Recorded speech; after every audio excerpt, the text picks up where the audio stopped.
नमस्कार जय जगन्नाथ। तो चलतु आज ब्लॉग स्टार्ट करवा। आज मु सहज उपाय आलू परोटा बनैबी। तो चलन जीवा केमती कौन बनाऊँगी देखिबो।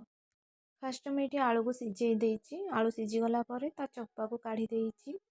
पियाज काटी देइछि, धनिया पत्र भी काटिछि। आउ लंका को छोट छोट पीस करी काटी देइछि। कंचा लंकाटा पकेले टेस्ट आसीबो। तापर एठी किछि धनिया पाउडर आउ किछि जीरा पाउडर आ लंका पाउडर भी टिके ऐड करछि।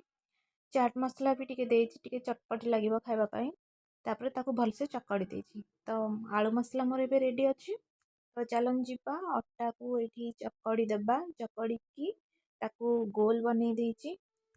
पिठा जेमती रे देइकी पूरा बनांदी तो सेमती हमें अट्टा को करिकी ता भितरे आलूर जो पूरटा ताको देबा।